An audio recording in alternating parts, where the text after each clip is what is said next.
What's up, everybody? This is John with Archer Film. The first thing you notice about Bone Tomahawk, before it splits your skull open with its visceral violence and nerve-rattling suspense, is the crackling and vibrant dialogue and stellar cast.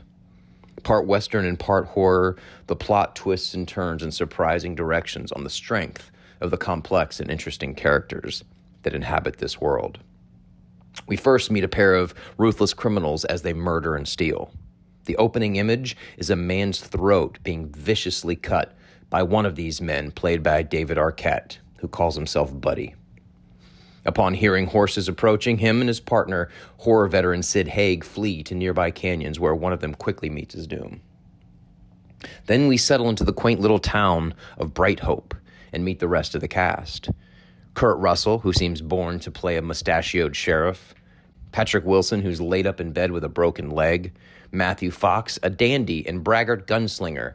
And the sheriff's deputy, Richard Jenkins. Not to mention Patrick Wilson's lovely wife. When David Arquette, a stranger, is seen doing sketchy things on the outskirts of town and then shows up to the bar, Sheriff Kurt Russell is notified. After a brief confrontation, Russell's sheriff shoots Arquette in the leg and arrests him.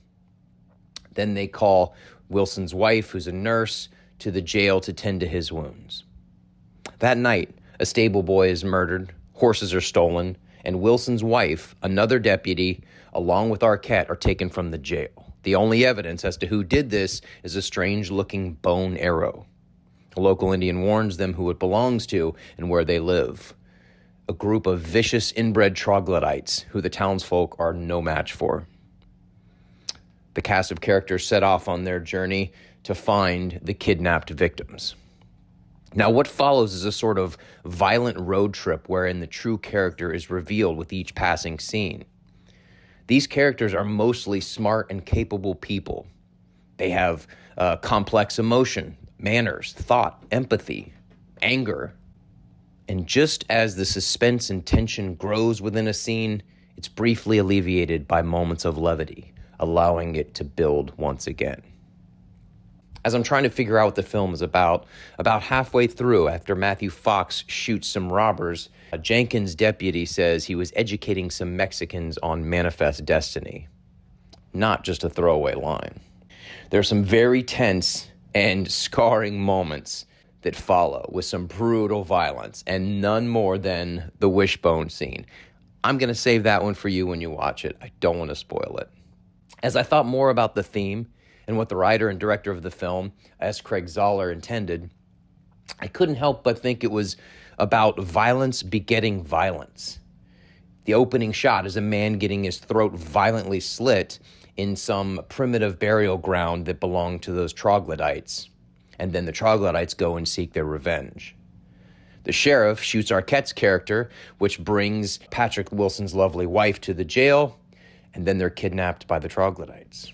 These vicious creatures that live in the hills live by violence. They're inbred cannibals that cannot be reasoned with. Violence begetting violence. In a telling monologue by Richard Jenkins, as he describes a flea circus he once saw, he tells of fleas being able to possibly sense fear because they live off the blood of dogs who can sense fear. The cannibals live by violence. They live off the blood of violent men, and in turn are extremely violent. On the converse, attributes like faith, loyalty, and sacrifice are rewarded in this film. They're rewarded with life, while violence is met with more violence. The final image of a stone intended to smash in skulls is thrown to the ground, and we fade out.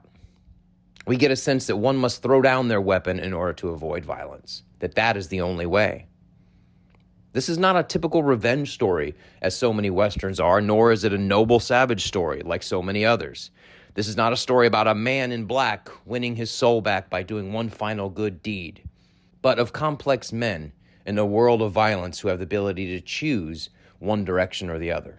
After seeing this, I watched Zahler's other two films, Brawl in Cell Block 99 and Dragged Across Concrete.